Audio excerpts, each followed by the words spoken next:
provided for the open public meeting law has been satisfied. Notice was properly given. Said notice having been transmitted to the Courier News and Star Ledger on Wednesday, January 9th, 2019, as well as posting on the bulletin board in the city clerk's office. Mr. Clerk, may I have a roll call? Council members Armati. Here. Councilwoman Davis. Present. Councilman Good. Present. Councilman McCray. Present. Councilman Storch. Here. Vice President Hockaday. Here. Council President Mills Ransom. Present. Madam President, we have all members present and a quorum. Great. Please rise for the Pledge of Allegiance and remain standing for the invocation.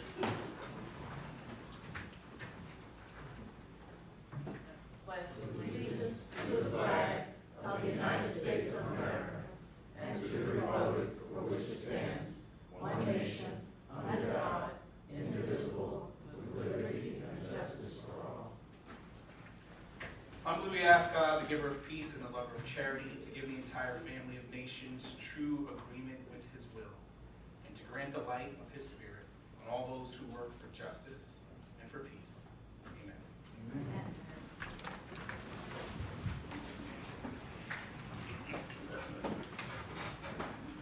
May I have a motion to approve the minutes of the regular meeting of May 13th, 2019? Moved. May I have a second? Second. All in favor? Aye. Any opposed? Any abstain? Mr. Clerk, are there any communications from the mayor? Yes, there was correspondence dated June 3rd from His Honor the Mayor, Adrian O'Mapp, and he's requesting the reappointment of David Graves and Louis Cologne to the Plainfield Alcohol Beverage Control Board. Okay. There's no unfinished business. Consideration of public hearing, second reading and final passage. Mr. Clerk, please read MC 2019-12 by title and further certify that the ordinance has complied with all statutory publication requirements. MC 2019-12 is an ordinance authorizing the execution of a financial agreement with IC Development Urban Renewal LLC and granting a tax exemption with respect to an affordable housing project commonly known as the Allen Young Apartments and identified as the city's tax map as Block 105, Lot 1, Block 701, Lot 1, Block 215, Lot 2. It is hereby certified that notice of the public hearing on this ordinance was published in the Courier News on May 18, 2019. The floor is now open to any member of the public who would like to speak on this ordinance.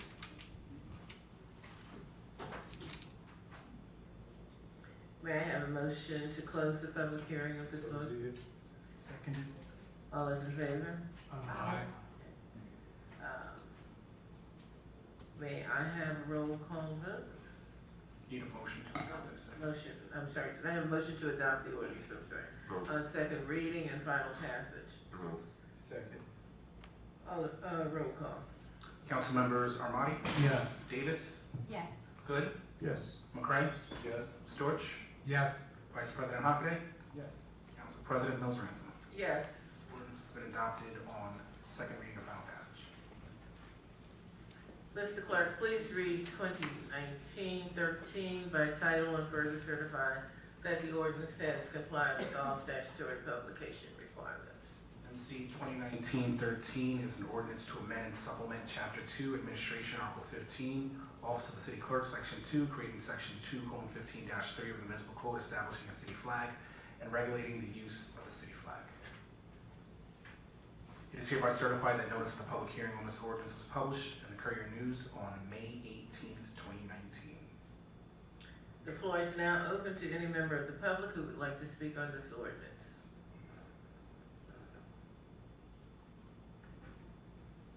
May I have a motion to close the public hearing on this ordinance? Seconded. All those in favor? Aye. May I have a motion to adopt this ordinance on second reading and final passage, and if adopted, the ordinance shall be published as required by law? Moved. Second. Roll call.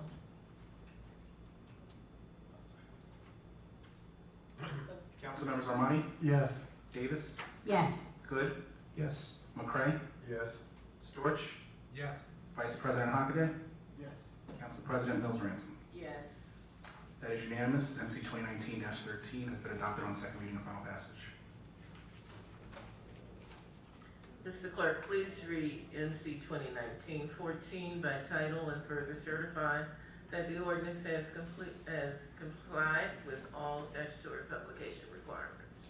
MC 2019-14 is an ordinance granting Title 39 jurisdiction to the City of Plainfield over roads and parking lots located at the property known as 926-1018 North Avenue, Block 402, Lot 7, shown on the Plainfield City Tax Map Sheet 17, Zoning Board Application ZB 2017-11.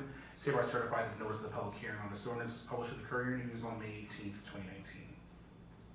The floor is now open to any member of the public for comments on this, to speak of this ordinance. May I have a motion to close the public hearing on this ordinance? Moved. Second. All those in favor? Aye.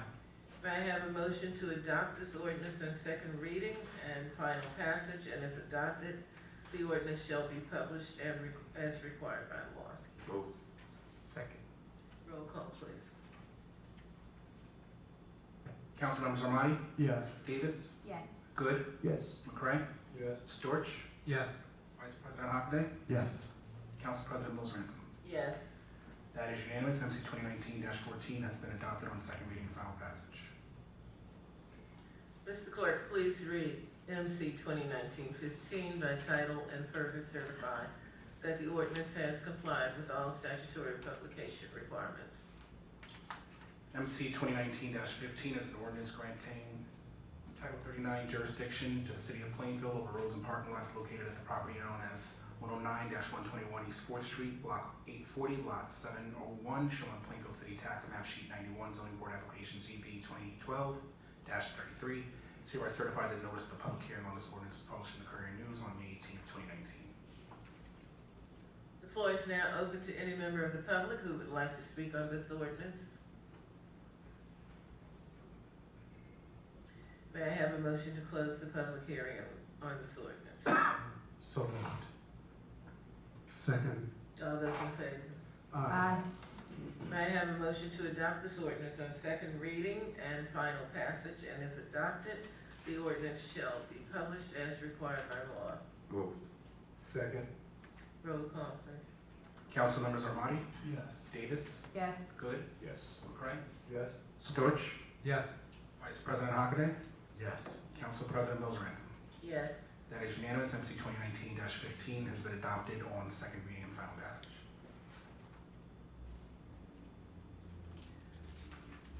A total of 30 minutes has been allocated for public comments, limited to resolutions and ordinances being considered this evening. If you wish to be heard, please give your name and address to the clerk for the record. Each speaker will be given 3 minutes. The floor is now open.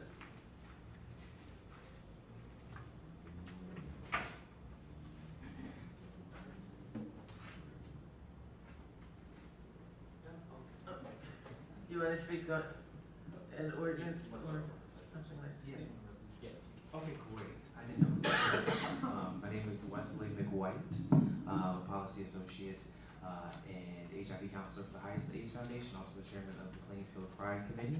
And just really quickly, I want to first thank the Mayor, Council President Joylette Mills Ransom, and the entire City Council for this opportunity just to share a few words. We want to thank you for allowing us to have Pride in Plainfield. Pride is a display of love and acceptance, visibility, and pure joy, and to know that the official leadership of this city loves and accepts all people of all different backgrounds makes me proud to work and one day live in Plainfield.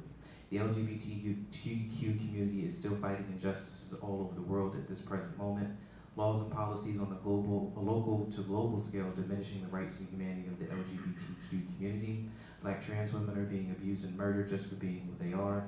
LGBTQ homeless youth experience homelessness at staggering rates just for being who they are. Members of the LGBTQ community could potentially lose their jobs in many states across the country just for being who they are. Black and gay bisexual men are still being ravaged by the spread of HIV/AIDS epidemic.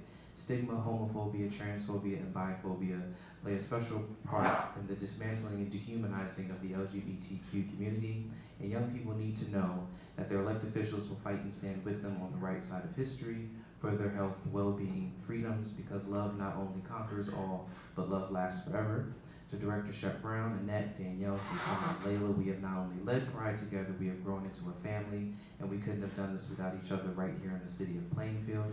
To Kathy and the Executive Director of Hyacinth and all of our leadership and staff, thank you for the support and our collective efforts to end the AIDS epidemic in 2025, alongside the Governor. To many friends and sponsors like Danny Newberry, the Union County Office of LGBTQ Concerns, Union County Board of Chosen Freeholders, and Assemblywoman Linda Carter. We salute you and all of your work, allyship, and leadership.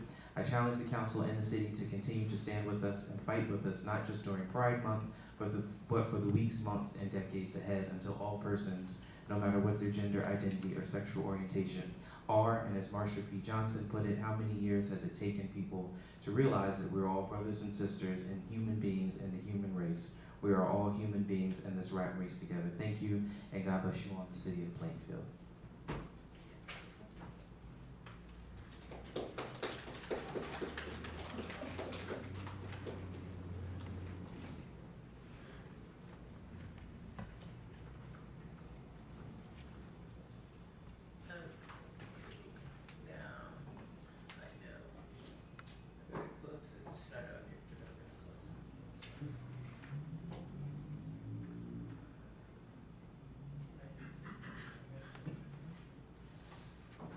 Yes, we agree.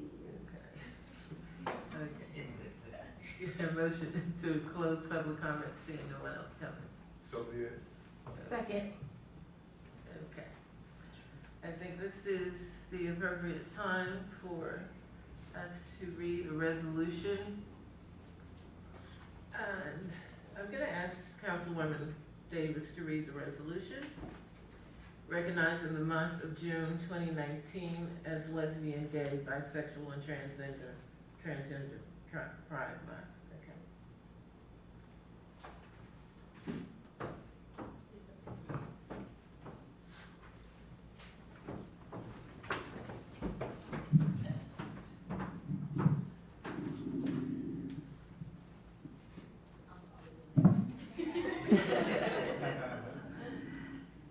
And we're asking Mr. McWhite to come back up. Okay. Oh,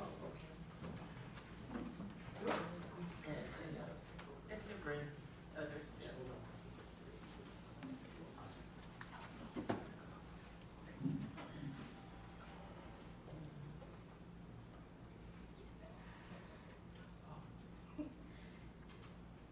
The Plainfield Municipal Council hereby issues this resolution recognizing the month of June 2019 as Lesbian, Gay, Bisexual, and Transgender Pride Month.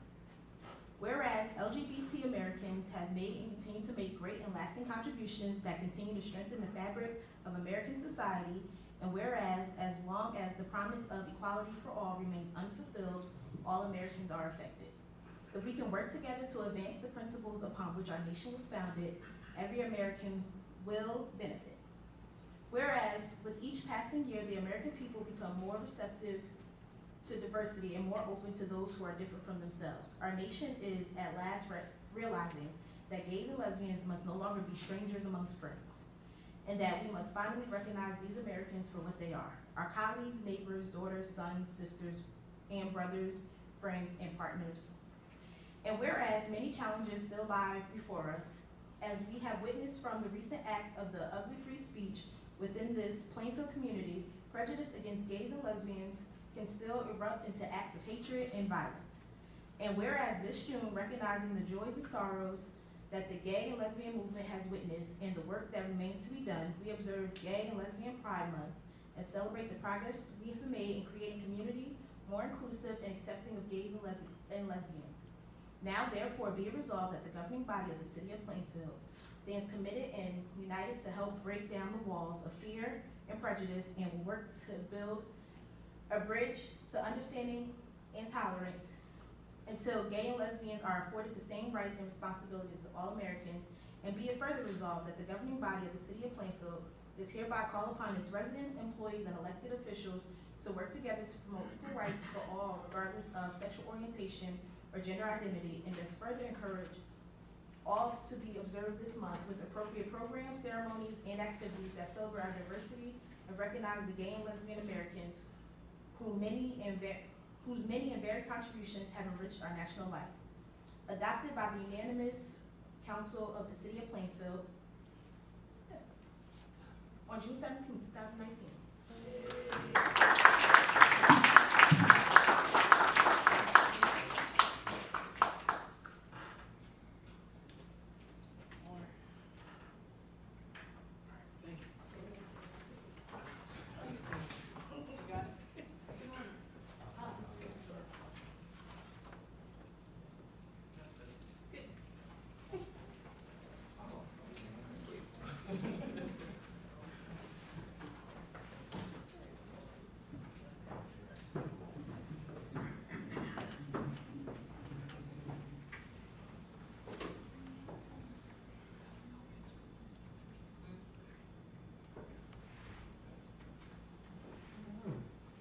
Thank you. Davis, and thank you.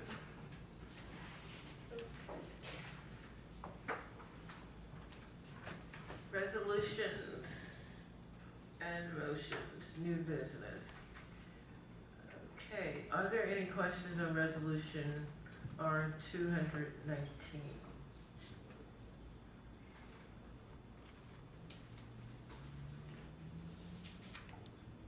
No, just a comment.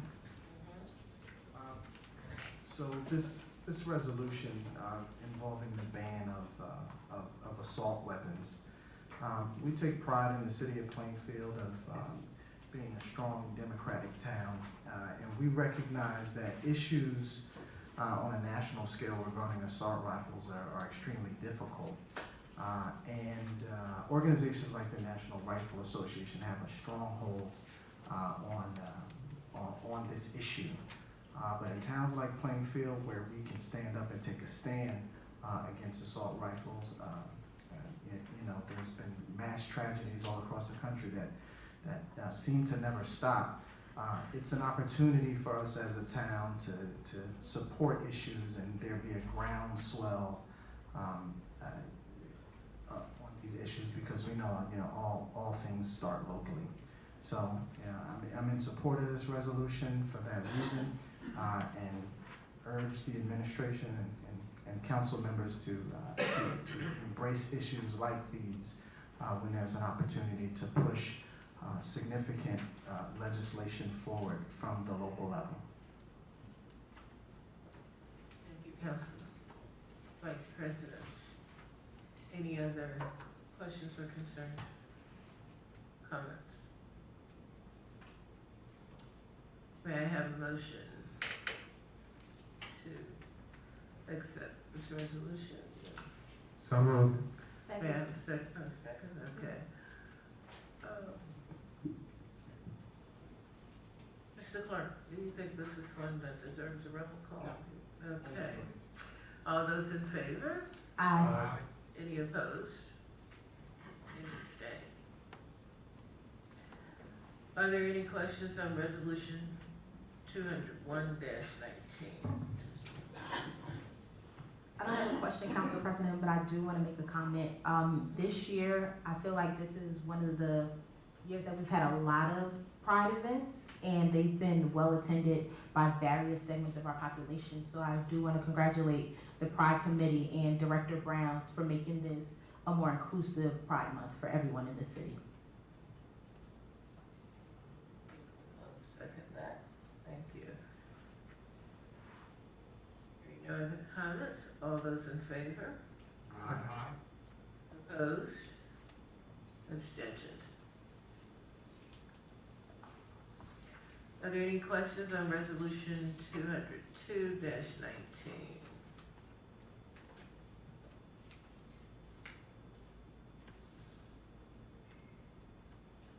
May I have a motion? So moved. Second. Second. All those in favor? Aye. Opposed? Abstaining? Okay. Are there any questions on resolution 203-19?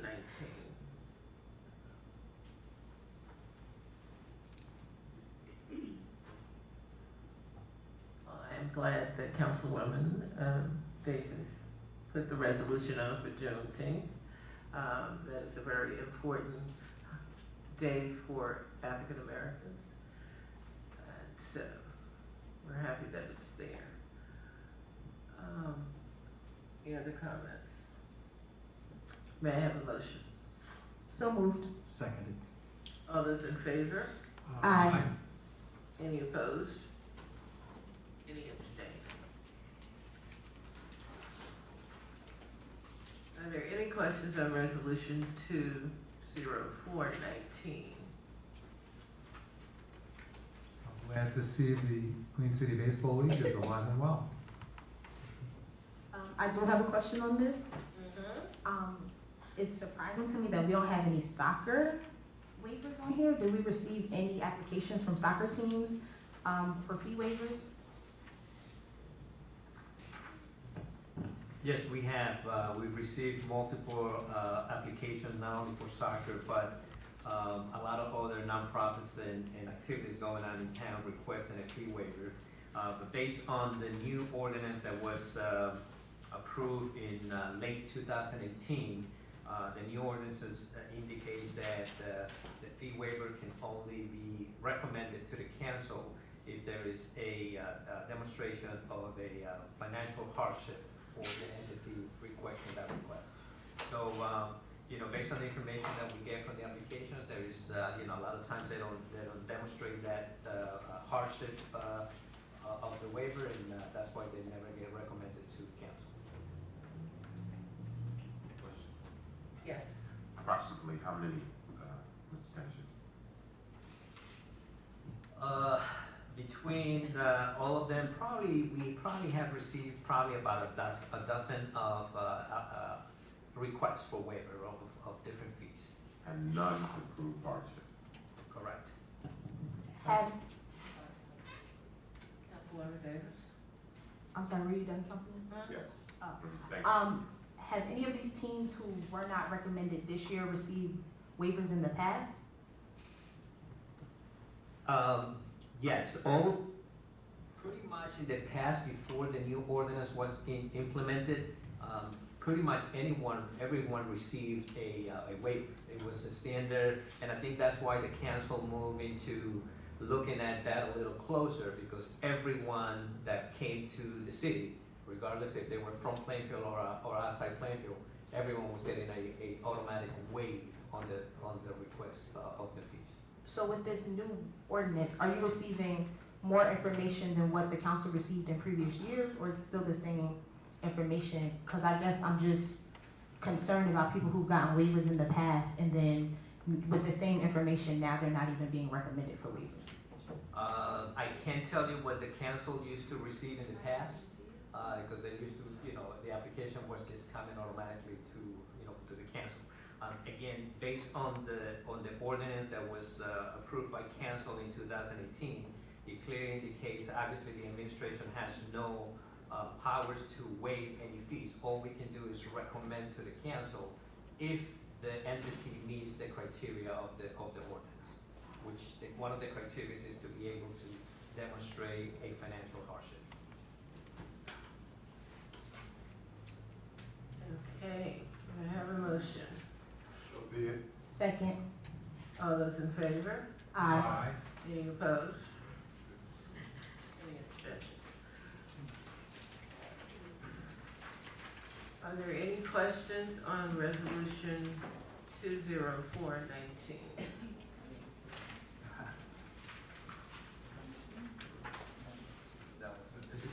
That was good. I'm sorry. I am looking at 205, okay. 205-19. Any questions? Oh.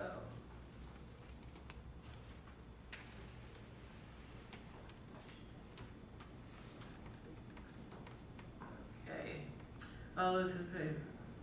You motion. May I have a motion? motion to approve? So I'm moved. sorry, I'm not Second. saying your name. All those in favor? Aye.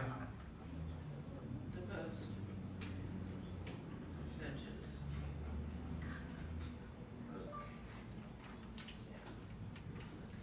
Okay, Department of Finance, will Department of Finance please present your items to be considered this evening?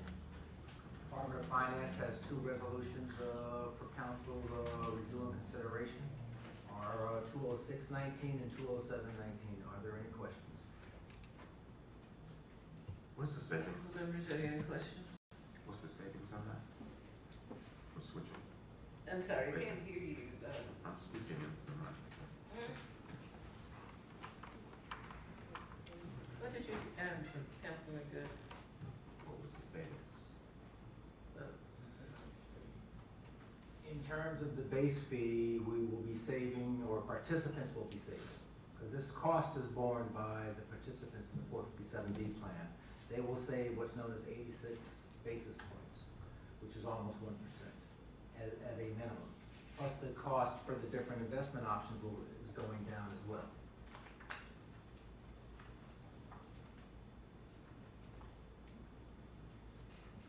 No numbers.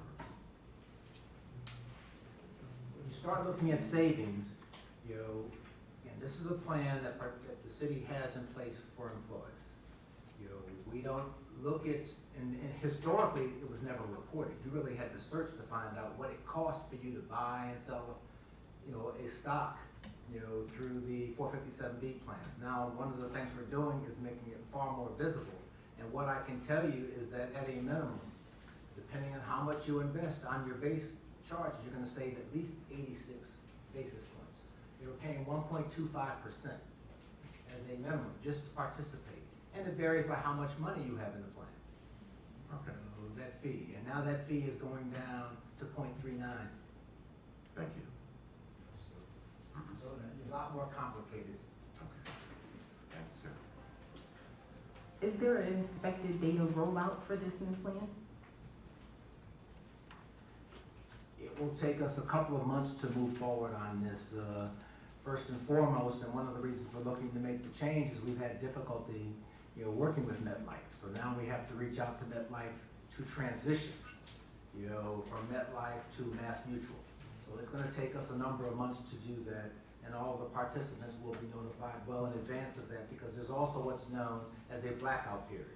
So there's at least 30 days in which you can't do anything while we actually make the physical transition. Thank you. Okay, see any other questions? May I have a motion to approve resolutions R 20619 and R 20719? So be it. Council President, Yes? I didn't realize we were doing both of them together. I do have some questions on Oh, 2007. I'm sorry, I didn't see your hand. No, I didn't realize. So, I do commend the city for bringing in $1.5 million in additional grant funding, and for a variety of things. So I do have a question about the innovation grant. So we're gonna be assessing underutilized properties to see what, how we can convert them into assets, I assume. Would this include assessing? Probably wouldn't. My question is about overutilized properties, and what I mean is illegal conversions. So I assume that's not going to be covered by this grant. But I'm curious to know if we've looked into doing this kind of assessment for the many illegal conversions that we just have a hard time getting a handle on. Do we know if there's any grant money out there for that? I can answer the Innovation Challenge Grant.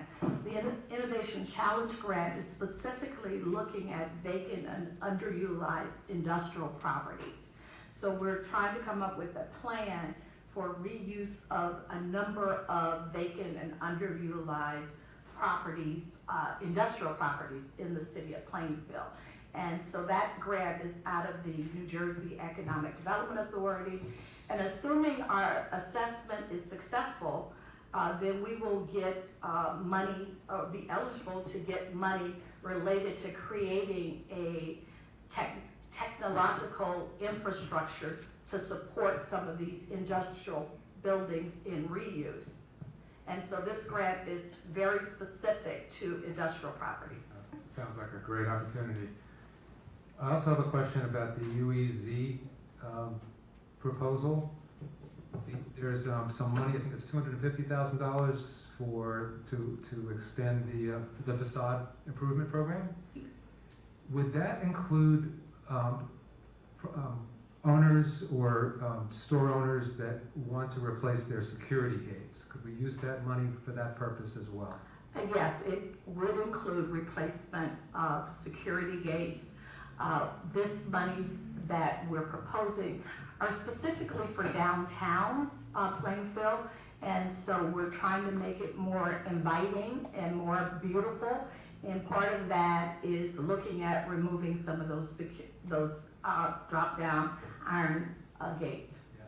Yeah, this is really good news, and it positions us to consider a security gate ordinance. I'm just saying this to my colleagues, because there are cities that have regulated the use of those full metal gates that make downtowns look like prisons. Yes. And when we have those see-through gates, you can see at night, you know, the store owners keep their lights on, they're proud of their displays, it looks really attractive. So I think this is something we want to consider, and I'll definitely, you'll be hearing more from me about this in the near future. Thank you. The only other comment I have is that it would be really beneficial to the city if we could find a grant or find a way to really tackle the illegal conversions. And I'm just to urge the administration to look around to see if there is some resources that we can acquire to take this on. Because I know it's a big undertaking. It's not going to be easy, but it's really important to the city. Any other comments or questions? Yes, can I just have some elaboration on what Clean Communities, what the grant was and what work was done, if any? Clean Communities is an annual grant that we receive, you know, and it really supports the efforts undertaken by the PMUA. So the individuals you see moving around the downtown area, you know, with the garbage cans and in uniforms and all, they are funded and they are part of the Clean Communities initiative. So do we give that money to the PMUA, or how does that? We do. Okay. Okay. May I have a motion to approve resolutions R 20619 and R 20719? Second. Okay. All those in favor? Aye. Opposed? Abstentions? Will the police department please present its items to be considered this evening? Have the mic. We have a resolution for our shot spotter renewal for a 16-month contract to be entered in from February 1st, 19 to May 31st, 2020. And then from that point, we will start a June 1st to June 1st moving forward after that. And that was done to be in alignment with the budgets every year to take away the late fees that were occurring because of that. Okay. Any questions or comments from the council?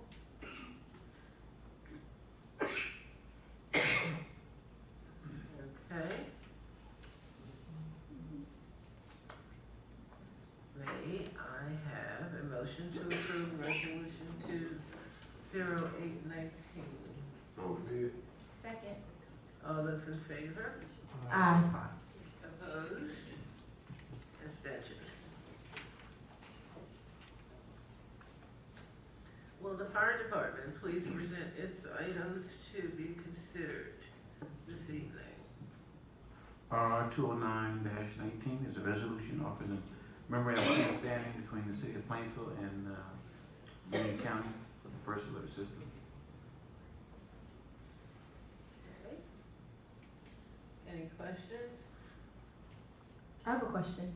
Yes. So how would this work with the Nixle system that we already have? Is it gonna be like multiple alerts for people who opt into both systems? Are we going to decide what alerts go to which system? How are we gonna manage that? It'll work outside the Nixle system. It's a supplemental system. It'll work in coordination with the Nixle system and the Plainfield Mass Communication System. So some people will sign up for the county system, some people may stay on the Nixle system. Either way, whichever one they sign up for, they will receive the notifications. Thank you. Yes, Councilor Stewart? Yeah, I have a question about the method that we're gonna use, because the proposal indicates that we could use this to make phone calls to residents, or emails, or maybe, was it texts? There were three methods, two of which would be free, but the phone calls would be 12 cents per call. So which methods are we gonna use, and if it is gonna be phone calls, have we priced it out? We're only gonna be using email and text messages. The free service. Free service. All right. Thank you.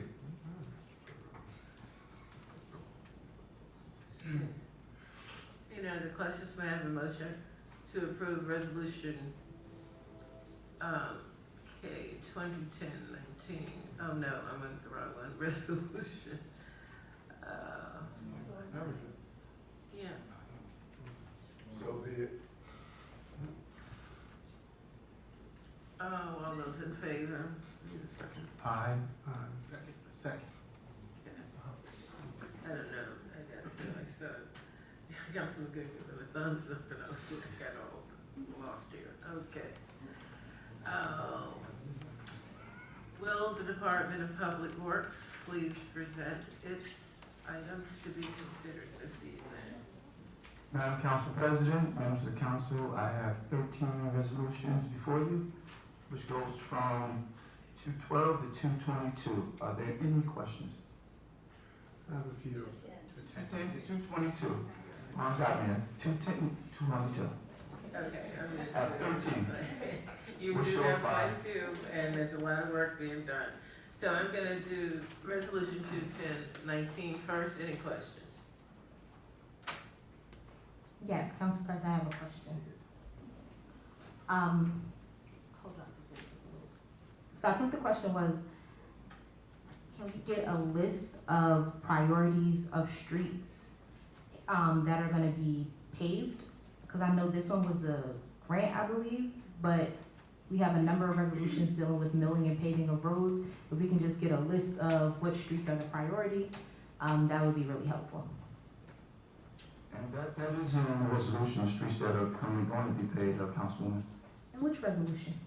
Resolutions you have for the milling and paving one, which I'm referring to, and also this one here, this one in front of you is for Woodland Avenue, the entire length. Under NJDOT grant.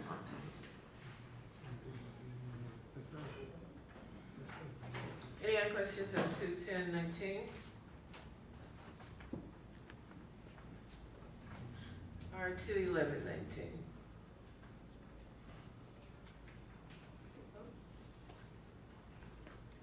Or 212-19?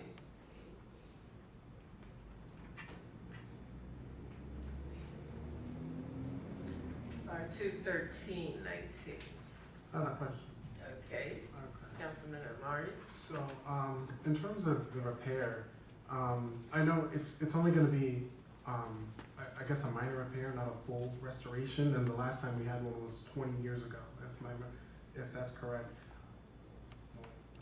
Okay, how long is this supposed to be projected to last for, these repairs? Well, it's a good question. We're looking to make this last for a long time. You know, we're not looking to do the Band-Aid approach. This right here is for design of everything, because this is an historic preservation, so we want to make sure we're in compliance with the ordinance as well, make sure that's on record. So we're looking to do everything. We're going to bring in architects and engineers to make sure they oversee this from a historic site. So we're going to make sure we do it right. It's not going to be a Band-Aid approach. We're looking to go all the way and make it right, because we have a lot of problems internally, the third floor and the second floor with the leaks when it rains really hard. So we're looking to really put some work into this. Will it disrupt any operations at all? No, we're not going to disrupt anything. Nope, it's going to be up top. No one will be disrupted at all. Okay, and last question, Like how long do you expect the contract period to last for? Well, about a couple, few months. Okay. But do you expect it to be done by the end of the year or before the end of the year? We're looking forward to that, yes. Okay. Weather permitting, everything, we're looking forward to that, yes. Okay, thank you. Yes, Councilman Storch. So just to follow up on Councilman Armani's question, is there like a warranty period where, you know, in which we could go back to the contractor and get remediation for work that didn't last? I mean, for what's going on now, what's going to happen?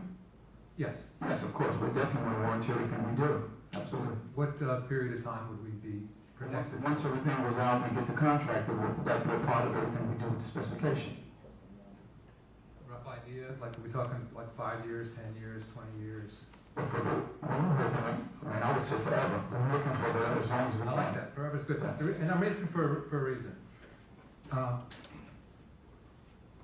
Less than 16 years ago, we did a substantial amount of work on this cupola and the roof. And actually, there might have been 2 phases to it, and I don't recall the dollar amounts because it wasn't recent, but I'm guessing it was maybe 12 years ago. I'm sure we could look it up.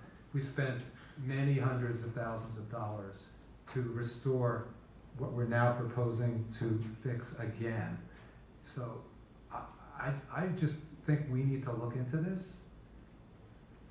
You know, I'm in favor of doing this. If we need to do it, yes, but let's look into this to see if the work was done properly the first time and if there's anything we can do to get some relief from whoever did it the first time. I wasn't here then, so. I'm looking around the room, I'm guessing that very few people, maybe our corporation counsel, maybe, I don't know. But just because people weren't there doesn't mean it wasn't done. No, I'm not saying it wasn't, but it won't happen on my watch, that's what I'm trying to tell you. We're gonna make sure we get it done. Yeah, I'm glad of that, but I'm asking the administration to look back and see what we did whenever that was, like a decade or so ago, and make sure. Well, we know, okay, we know what's going We on. spent hundreds of thousands of dollars to do this work already, and now we have to do it again. That's a problem, and I'm just thinking we should do something about that. Okay, let's try to get administrative. For the time frame you're referring to, what was done were the roofs. The cupola and the roof, Two different things. are 2 different things. I think they were both done. No. You were here at the time? Yes, I was. Okay. I And did there were the 2 bond phases ordinance. to it? You were here for both phases? No, I was not here for the cupola. Cupola was before me. Okay, so it wasn't before me, so it wasn't long enough ago that we should look into it. Council President? Yes, business administrator. Yes, so, Councilman Storch, we will definitely research what you suggested and see what historical information we can get, that is available to us. But let me just be clear that this resolution for $133,000 is not gonna replace the cupola. This is a resolution for us to be able to do the proper investigation, have the engineers go look at the cupola and come back to us and really give us an assessment on what the next steps will be. We might be sitting here in 3 months or 2 months after that work is done and requesting, the work to be done. So this is really, the emphasis of this resolution is to really have professionals go out there and investigate what's in.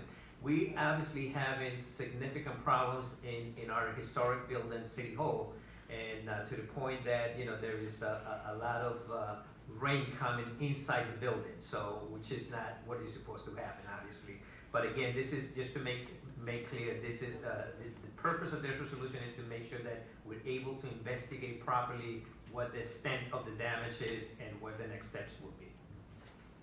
Thank you, and I just would please ask the people who are gonna do this investigation to look back at what was done before to see if there's any lessons learned or any relief possible from improper work.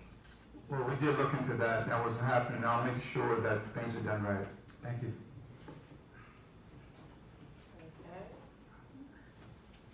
Okay. Resolution 21419, any questions? Yes. So I did see where the streets are on the memo that just became available right before the meeting, so I do see that. However, I'm just asking for an exhaustive list, even if it's a working list. So when residents do ask the question, one, I can identify if their street is on there, and two, to say like, yeah, it's on there, but it's near the bottom of the list because we have so many other streets that need more work, instead of just kind of guessing and saying, yeah, I think it's on there. So if you could provide me with a list, even if it is a working list and it changes, that's okay too. Just so I at least have something to go off of about what streets are in line to be paved or milled. Okay, as I said, Councilwoman, no problem, but any resolution that's presented to everyone, there's a list of streets that want to be done, and whatever's left over, we'll take the other worst streets in the city and pave them. So yes, I'll make sure you get what we comment about, make sure you get a copy of it. Okay? Thank you, because this is not an exhaustive list, correct? This is just the streets that we're talking about with this money in this resolution, correct? Yeah, currently scheduled to be paid, yes. Okay, so if we can just have an exhaustive working list, that would be okay. An exhaustive list, I'm different, no problem. We have to listen to exhaustive streets that were done, okay, yes. R215-19.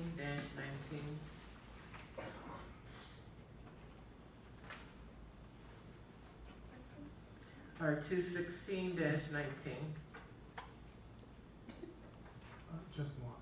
So in terms of the ADA ramps, Director, have they specified where they're going to be installed? Yes, that's part of the resolution as well, so in areas, the streets.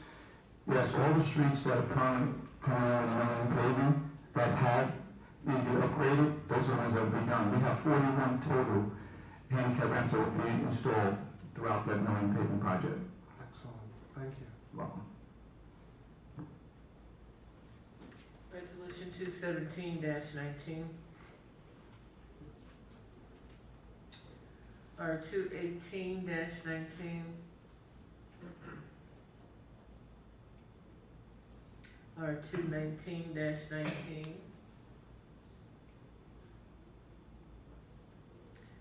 R220-19.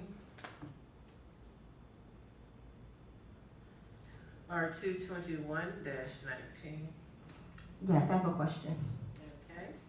Have we checked these homes that are on this list against our vacant and abandoned property list?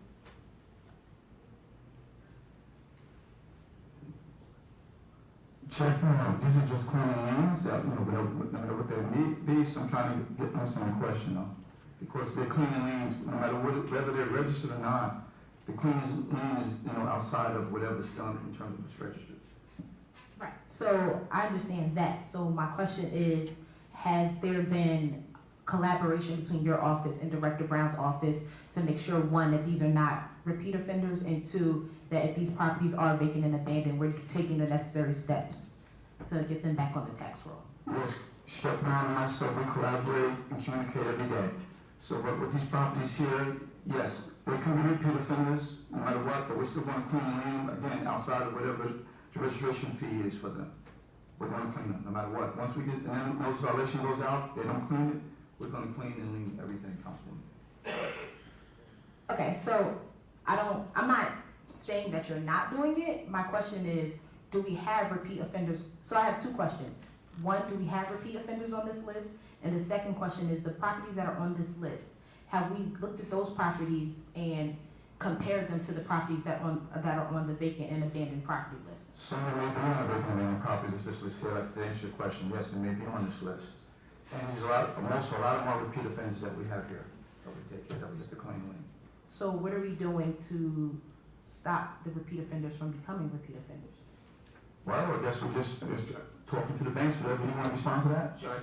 So often we do have repeat offenders, and so beyond putting them on the list for lien and constantly repairing their properties and putting them on that list, we do contact the banks to get them to move on those properties. One of the greatest motivators that we have in our office under PL 31 is the law that governs our office is the right to put properties on liens on properties, and then put them on the list. And that's, for a bank, that's a terrible thing, because that opens them up to other people possibly coming in and taking their property through the lien sale process. And they don't want that. So as we build up liens on that property, it does not benefit the owner or the bank of that property. So we do that often. Thank you. You're welcome. Question? Yes. Director, what's the difference between an abatement and this, or is there? The abatement is the clean lien, that's pretty much it, yeah. Right, okay. The abate the property, yes, sir. All right, thank you. You have emergency and standard, so. R222-19.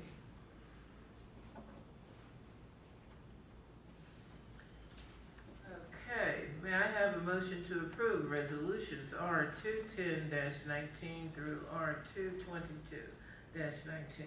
Move. Wait a second. Second. All those in favor? Aye. Aye. Opposed? Abstentions?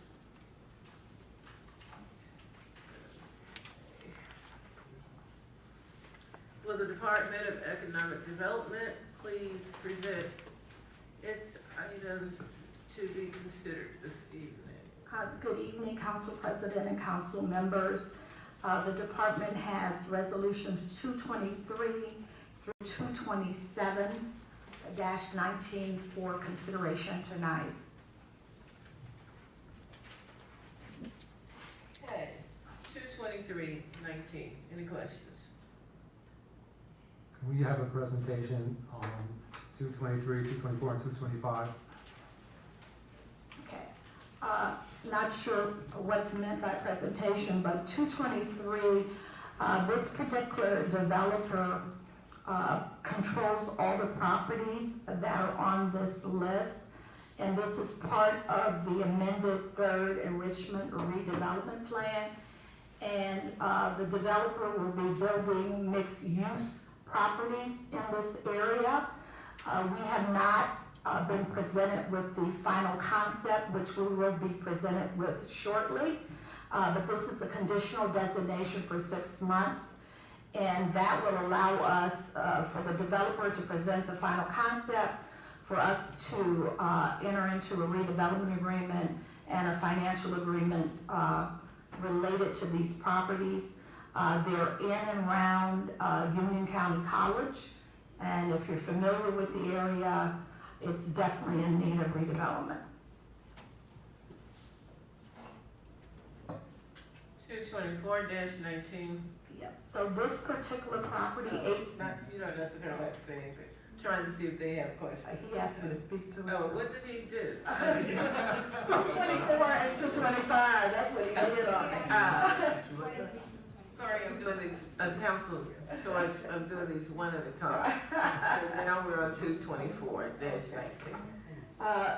This developer is here tonight.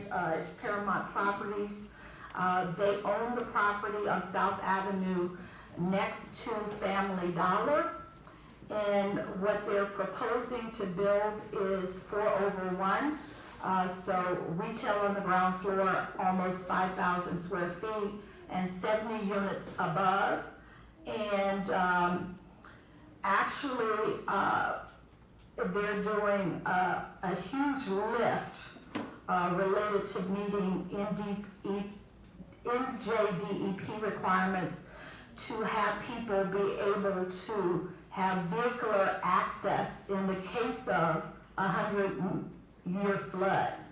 And so again, this is a redevelopment agreement that we're recommending for the development of this property. Any other council person have a question on 224-19? Did I hear the developers here? Did you what? I just wanted to have that person identify themselves, and could we have that person just step forward and say something, if they would like to say something about the project? You don't get to do that. Okay, You Council do not get President. to do that. Do you? Okay, you do not get to do that. Okay, I'm asking you if we if- can invite that person forward to say something about the project. If the Director of Economic Development wants the person to come forward, we will go that way. We will not do it through you. They are here for availability to council. Rich, I know you're back there somewhere.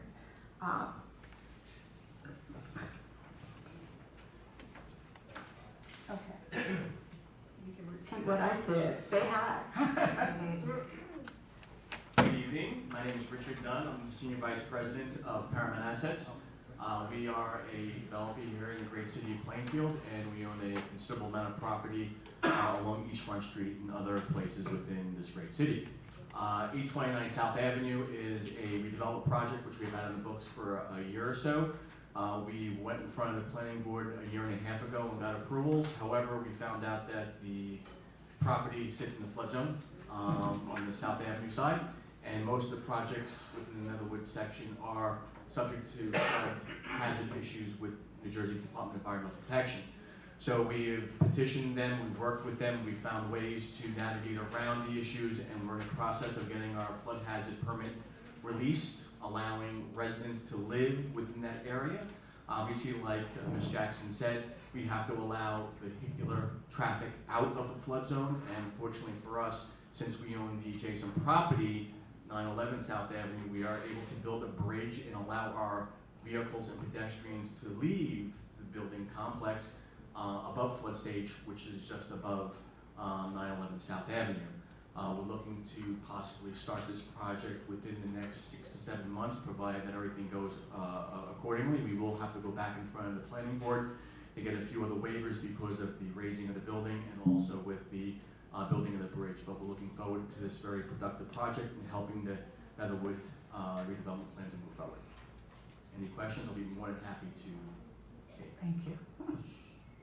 Yes, I hope you've noticed that there's a huge demand from people who live in the area, Plainfielders, for a place, a gathering place, like a restaurant or a bar and grill. We've lost a couple of them, and you've got some retail space opening up on the first floor. Is that something that was discussed with the planning board? And do you have any plans or thoughts about finding a restaurant? I know there's a liquor license or two out there too. Yeah. Any comments about that? I would say that every developer we work with knows that we want and desire a restaurant in the retail space, and which, along with others, have been provided the contact information for those holding liquor licenses. So I just want to reinforce that if you go to Giovanna's before it closes, it is full every night. People are looking for a place to replace it. Hopefully, you will find a restaurant. It's not open there. Great, thank you so much. Thank you. 225-19. This is a resolution authorizing the planning board to conduct an area need of redevelopment study for our downtown parking lots, which are greatly underutilized. And so this will look at those to see what we can provide as the highest and best use for these properties. And there was a map attached to the resolution that explains what areas we're looking in. And again, whatever is projected here will include meeting whatever parking requirements the city may have. Council President. You had a question? Yeah, you answered my question. Council President, I have a question and a comment. Did he finish his question? Yes, he said yes. Okay.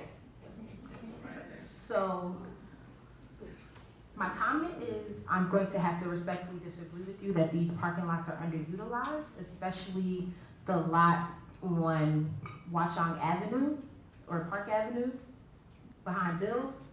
That one is utilized a lot, and so my question is, if we use these municipal lots for redevelopment, what happens to the parking?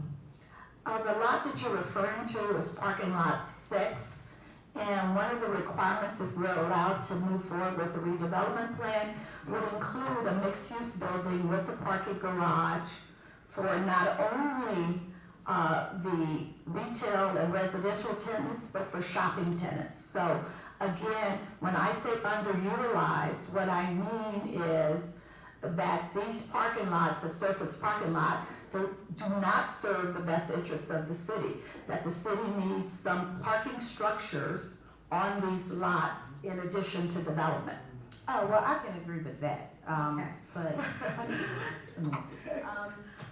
so, you said it would be mixed use with enough parking?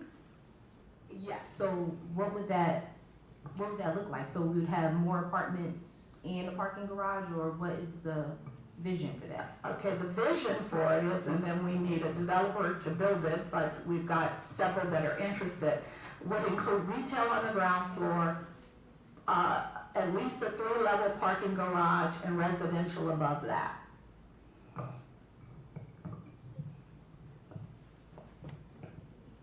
Yes, parking within the building. Yes.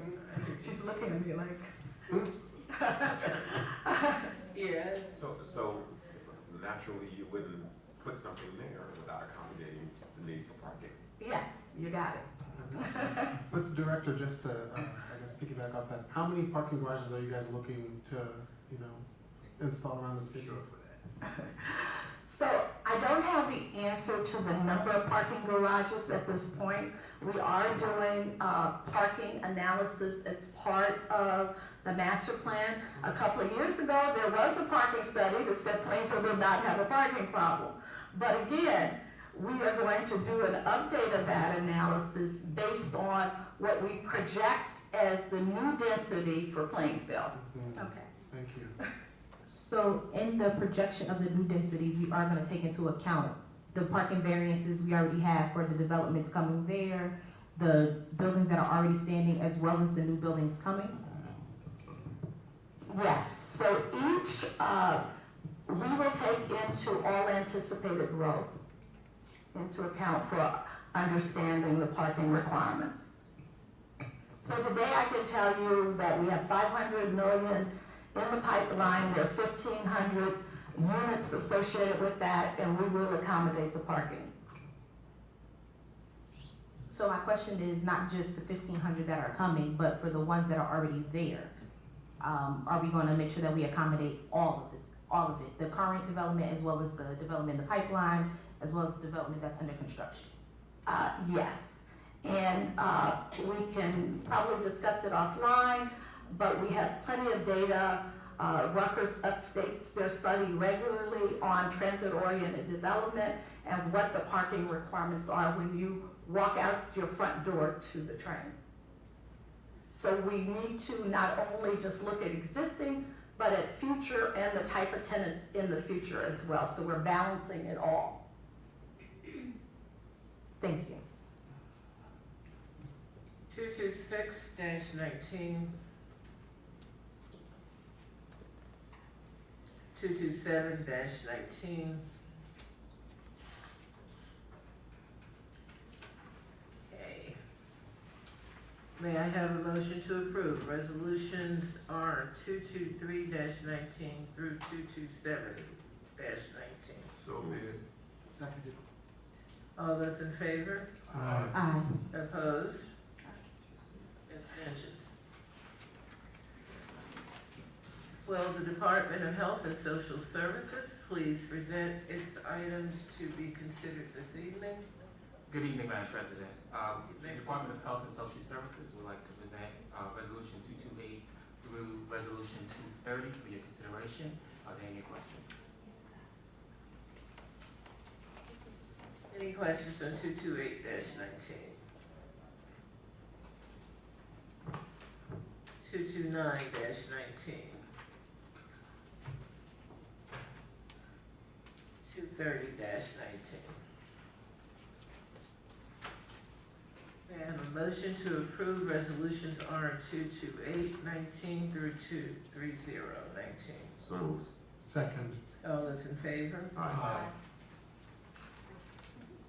All those opposed? Abstentions?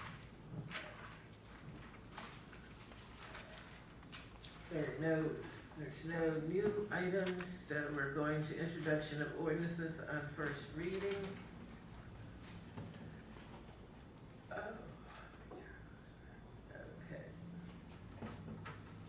clerk, do we have to read those? Are you reading? Yes, MC You're reading. 2019-16 is an ordinance granting Title 39 jurisdiction to the city of Plainfield over roads and parking lots located at the property known as 1444-1470 South Avenue, Block 625, lots 29 through 23, 512-516 Tower Road, Block 625, Lot 35, shown on the Plainfield City Tax Map Sheet 38, Planning Board Application PB 2019-02. Are there any questions from the council? I have a question. Yes. So does this mean that Wawa is coming if we approve this ordinance, or how does that work? No, this ordinance only allows our police department to enforce our traffic laws in that lot. That's it.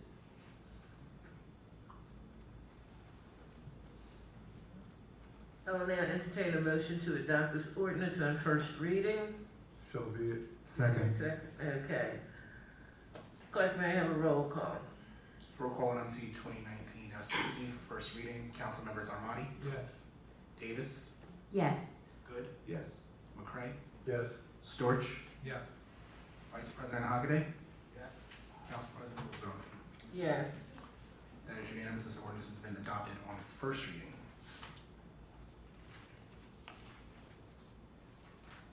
Mr. Clerk, will you please read ordinance 2019-17? Just, okay. It's an ordinance authorizing the execution of a financial agreement with 829 South Urban Renewal LLC and granting a tax exemption with respect to certain properties identified on the city's tax map as Block 645, Block 14, identified in the city's tax records as 829-881 South Avenue. Are there any questions from the council? Can we have an explanation of this? I was unable to download this document. I have a link to it, it just won't download. So my questions are about the details of the financial agreement and the analysis that I assume we always have done, the analysis comparing current property taxes to what the payment in lieu of taxes would be. The current property taxes, if we project it out for the next 30 years, would be $274,262. With the pilot, in projecting it out for the next 30 years, it would be $6,367,786. So the valuation of a built-out property versus the property that exists today is a lot better. Thank you, those are good numbers. So I have a question. Yes. With these pilots, if a developer was to not pay the pilot, what recourse would the city has, and how does that work? Because it's not taxes, so can we still place a lien on the property? It's a payment in lieu of taxes, and so if a developer were not to pay the taxes, we would terminate the tax abatement agreement and charge them regular taxes. Thank you.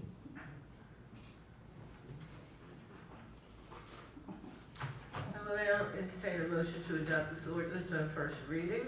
So be it. Is there a second? Second. Roll call, please. Council members Armati, Yes. Davis, Yes. Good, McCray, Yes. Storch, Yes.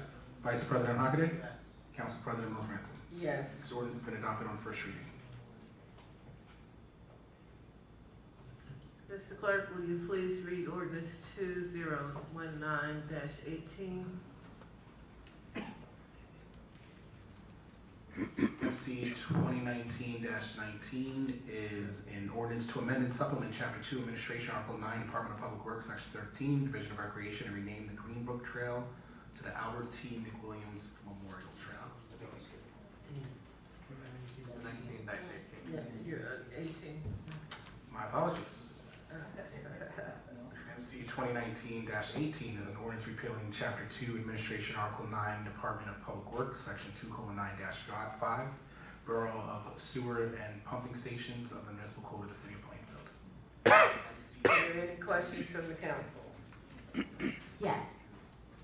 So in the municipal code, we have other things in that same section that are outdated. Are we going to eventually eliminate them, and why weren't they included in this ordinance to eliminate them? Well, I'll address that, Council President. We endeavored to, as we've been doing over the last 6 months to a year, to remove sections that we believe are no longer necessary for the code. This was one of them, the Bureau of Sewers and Pumping Stations. That's currently handled by the PMUA. There was no need for this code section. As part of our efforts, we sat with every department head and went through and looked at not sections that we thought were no longer necessary and would never be necessary again. Obviously, if we thought that there was any likelihood that we could use certain bureaus or divisions in the future, we left them in there, even if they're currently not occupied. We were still able to remove many divisions in our last efforts to trim the code. Certainly, Councilwoman, if there are sections that you would like to discuss, we can certainly have that conversation with you, but these are the ones that we removed today, the ones that these department heads thought were no longer of value. Thank you. I will now entertain a motion to adopt this ordinance on first reading. So be it. Second. Okay. Mr. Clerk, may I have a roll call?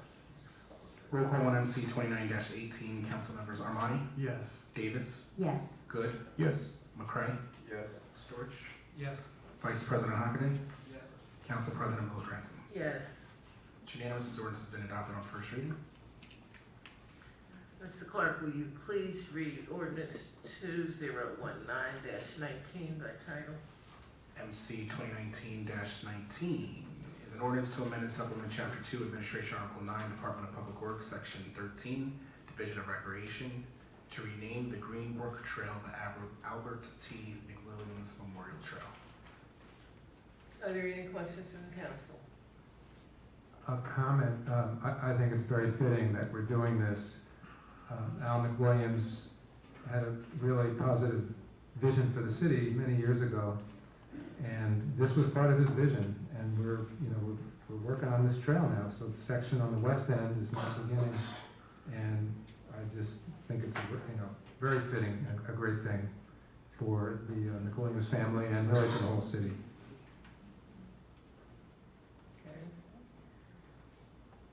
I will now entertain a motion to adopt this ordinance on first reading. So moved. Is there a second? Second. Mr. Clerk, may I have a roll call?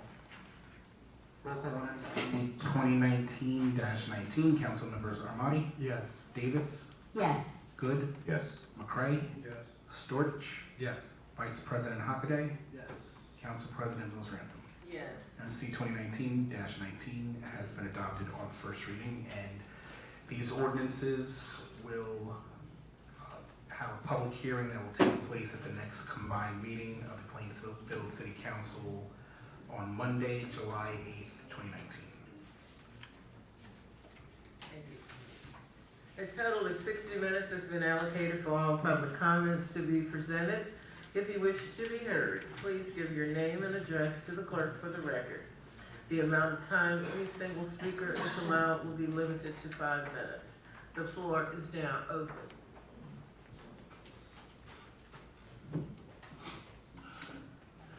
Johnny Pritchard, formerly of 723 Arlington of Plainfield, New Jersey, now 410 Spruce Avenue, Garwood. A couple of things I'd like to address the City Council. We must back our soldiers, sailors, Marines, Coast Guard, and airmen who are doing their duty to defend us, to defend our way of life, and to defend our freedoms. 16 of Plainfield's sons lost their lives during the war in Vietnam. We failed to back them up, and that's a damn shame. Sorry about that. But when the survivors of the war came back here, they were called Nazis, murderers, baby killers. And it's a shame, a miserable darn shame that we permitted this to happen. We have soldiers defending us all over the globe, and we need to back them up because some of them are from Plainfield. The poor brave soldier and they're despised. No account him as a stranger. Remember, he's his country's stay in day and hour danger. Secondly, we need to regulate Muhlenberg. What if another 9/11 attack occurs? We'll need that hospital very, very badly. We need it very badly because if casualties mount, we need to reactivate Muhlenberg and reactivate it ASAP. The sooner we activate Muhlenberg, the better off we all will be. Did I make myself clear?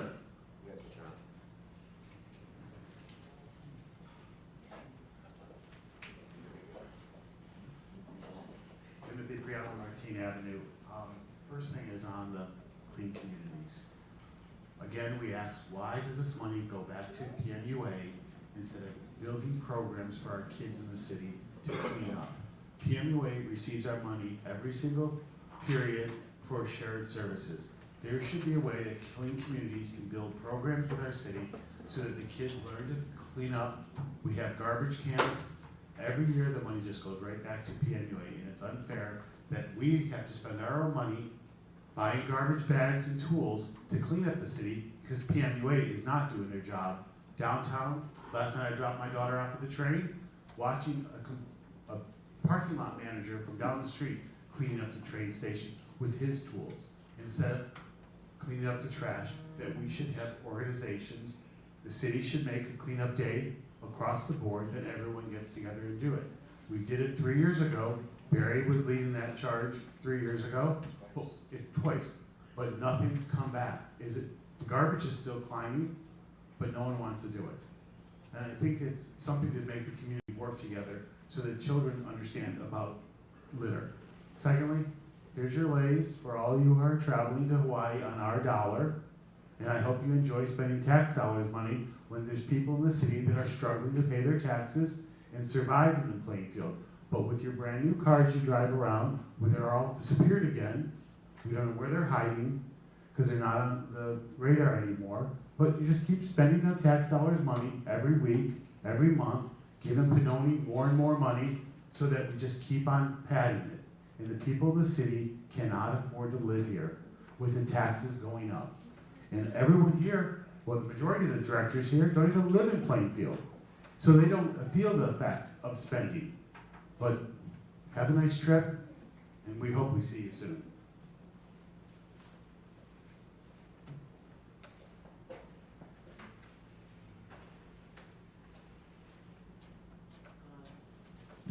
Nancy P. Barlow, 29 Myrtle Avenue. A few weeks ago, I sent a number of the city council an email about open burning, fire pits, and recreational fires. Asking the city council tonight to consider passing some legislation because it's a matter of public importance due to the fire safety factor, public health factor, environmental factor. Many years ago, open burning was outlawed in New Jersey. New residents that are moving into town are not educated about the rules and regulations of the state of New Jersey and local municipalities when it comes to open burning. Title 7 of the New Jersey Administrative Code prohibits open burning of refuse. The New Jersey Uniform Fire Code, Section 307, also applies and provides specific distances from structures, which in effect would prohibit fire pits in urban neighborhoods because most properties are not wide enough or long enough. With all the concerns about climate change, greenhouse gases, health effects of secondhand smoke, no smoking in public spaces, and the asthma-related medical visits, it's beyond me why fire pits are not permitted or at least more highly regulated by the state of New Jersey and Plainfield. The smoke impacts everyone, especially neighbors. Fire pits and open burning are a contradiction in terms and oxymoron. Cigarette smoking is highly regulated in public spaces and not permitted within 25 feet of a public building because of the impact of secondhand smoke. Fire pits emit more particulates than cigarettes. According to the New Jersey Department of Health Asthma Awareness and Education Program, 2014 Union County Asthma Profile, an analysis of asthma-related ED visits by municipality from 2008 to 2012 showed that Elizabeth and Plainfield had rates more than 1.5 times the state average, accounting for 54% of Union County's asthma ED visits while only holding 33% of the population. Hillside, Rahway, Roselle, and Linden were also above the state average. Fire pits are not toys and fire kills. I have researched approximately 27 New Jersey municipalities, and many have ordinance or policies concerning recreational fires. One of the best is Brigantine, which requires bonfires and fire pits to be permitted both by the city and the fire department to ensure residents abide by fire regulations and policies. I called Brigantine today, and they said that they're trying to get the permit off the internet because they now do not allow fire pits at all. After finding this Brigantine requirement, and it is a pretty good because it does show people the distances and things away from houses, I feel that the city of Plainfield should adopt such a permitting process for recreational burning. I have not thoroughly read, but I have since then, read the Plainfield ordinance, and I don't see anything that covers it. I'm concerned about this because in my neighborhood, within the past couple of years, people are not abiding by any common sense fire safety practices. I have videos that show that the fires are not contained with a mesh cover. The flames are over 4 to 5 feet high with sparks flying. The fires at times are left unattended, and there are no fire suppression apparatus nearby. I fear that it is not put out when they are finished. Another neighbor practices some fire safety measures, but has left the fire when finished unattended, and the fire was not put out. I believe the city of Plainfield needs to require permits for fire pits so as to be able to regulate them more effectively. And as I recall, the city of Plainfield prohibits kerosene heaters because a long time ago, when I was a young child, I remember that people died in a fire caused by the kerosene heater, and I do remember the Victoria fire across the street from the firehouse. I do have information here. This is only a draft, but some of the cities do have policies, some have ordinance, some have guidelines. City of Trenton has a recreational fire policy. They require suppression items to be present, and I feel it's really a matter of education. I remember when I was in 4th grade, the fire department coming to Jefferson School for fire prevention. They were wonderful. I still think the fire department is wonderful, and at that time they had Sparky the dog. And we learned fire, and my sister put out a neighborhood's fire because of what she learned from the Plainfield Fire Department. Thank you very much.